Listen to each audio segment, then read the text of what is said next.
রহমতুল্লাহি ওয়া বারাকাতুহু। মাগরিবের নামাজের আজান হয়েছে, মসজিদে মসজিদে জামাত চলছে।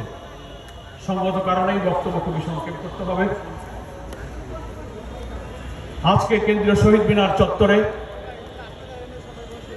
আমাদের প্রিয় 24শে জুলাই আন্দোলনের অকুতোভয় মৃত্যুঞ্জয়ী সৈনিক শরীফ উসমান হাদির উপরে নৃশংস হামলার প্রতিবাদে আজকের এই প্রতিরোধ সমাবেশের সম্মানিত জাতীয় নেতৃবৃন্দ, সুধীবৃন্দ, সাংবাদিক বন্ধুগণ, আমার প্রিয় দেশবাসী, শরীফ উসমান হাদি শুধু একটি মানুষ নয়, শুধু ইনকিলাব মঞ্চের মুখপত্র নয়, তিনি হচ্ছেন ভারতীয় আধিপত্যবাদ বিরোধী জনতার ঐক্যের প্রতীক। আজকে কেন্দ্রীয় শহীদ মিনারে বাংলাদেশ একত্রিত হয়ে বলছে, বাংলাদেশের জাতিসত্তা অখণ্ডতা রক্ষার জন্য মৃত্যু ভয়হীন চেতনার অতন্ত্র প্রতীক হচ্ছে উসমান হাদি। আমরা আজকে তার পক্ষে এখানে একত্রিত হয়েছি। একটা কথা বলতে চাই, প্রধান নির্বাচন কমিশনার সাহেবের বক্তব্যের সবাই নিন্দা করেছেন। কি করে আপনি বলতে পারলেন এটা বিচ্ছিন্ন ঘটনা? তফসিল ঘোষণার পরের দিন একজন জাতীয় সংসদ সদস্য পদপ্রার্থী বাংলাদেশের মানুষের চেতনার প্রতীককে প্রকাশ্য দুপুরে গুলিবিদ্ধ করা কখনো বিচ্ছিন্ন ঘটনা হতে পারে না।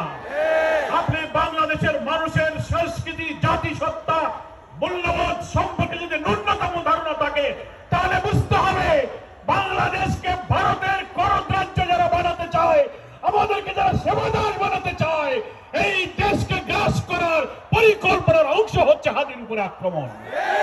এটা বিচ্ছিন্ন নয়, এটা একটা প্যাকেজ প্রোগ্রাম। আমি বিস্মিত।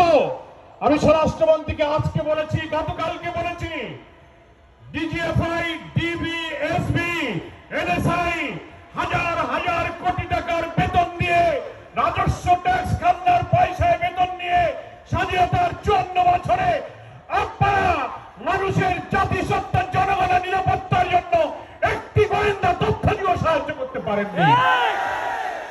তা না হলে তার উপর আক্রমণের 2-3 দিন আগের থেকে সে বলছে আমার জীবনের নিরাপত্তা নেই, আমি নিরাপত্তাহীনতায় ভুগছি। আমি গুলিবিদ্ধ হতে পারি, আমার দুঃখ নেই, আমি গুলিবিদ্ধ হলে তোমরা বিচার করো, আমার ছেলেটাকে তোমরা দেখে রেখো। এত বড় কথা বলা মিডিয়াতে, সোশ্যাল মিডিয়াতে, ইন্টেলিজেন্স সবাই জানার পরেও তার নিরাপত্তায় গোয়েন্দা সংস্থা কি ব্যবস্থা গ্রহণ করেছে? এই যে ইন্টেলিজেন্স ফেলিওরের জন্য সরকারকে জবাব দিতে হবে। আমি এই কথা বলে শেষ করতে চাই, মাননীয় প্রধান উপদেষ্টা, আপনার দায়িত্ব নেবার পর যতগুলো হত্যাকাণ্ড ঘটলো জুলাই এবং ফ্যাসিবাদ বিরোধী আন্দোলনের সাথে আমরা যা ছিলাম, তাদের উপর যে আক্রমণ হলো, আপনি বারবার জাতীয় ঐক্য অটুট রাখতে বলেছেন, জুলাইয়ের চেতনাকে ধরে রাখতে বলেছেন। সেটা তো আমরা করছি, আমরা ঐক্যবদ্ধ। কিন্তু আপনার সরকার ব্যর্থ হয়েছে এই কারণে যে আপনি একটাও ফ্যাসিবাদের অস্ত্রধারী ধর্ষকদেরকে গ্রেফতার করতে পারেননি। আমরা আজকে দাবি জানাতে চাই, রাজধানী ঢাকা থেকে বাংলাদেশের গ্রামে গঞ্জে, শহরে, নগরে, বন্দরে, প্রত্যেকটি থানায় আপনার পুলিশ অফিসাররা জানে সশস্ত্র অস্ত্রধারী কারা, তাদের তালিকা থানায় আছে, অবিলম্বে তাদেরকে গ্রেফতার করুন।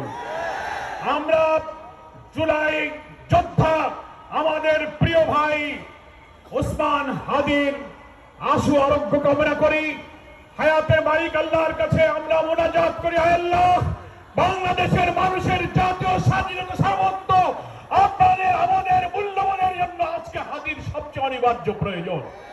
আল্লাহ, তুমি আমাদের উসমান হাদির নেক হায়াত দিয়ে তুমি তাদেরকে আমাদের মাঝে ফিরিয়ে দাও। আজকে ইনকিলাব মঞ্চের সঙ্গে বাংলাদেশ এসে দাঁড়িয়েছে। মনে রাখতে হবে, নির্বাচনকে বানচাল করার প্যাকেজ প্রোগ্রামের মধ্য দিয়ে এই দেশকে ভারতীয় আধিপত্যবাদের করদ রাজ্য বানানোর এই চেষ্টা আমরা কখনো সফল হতে দেব না।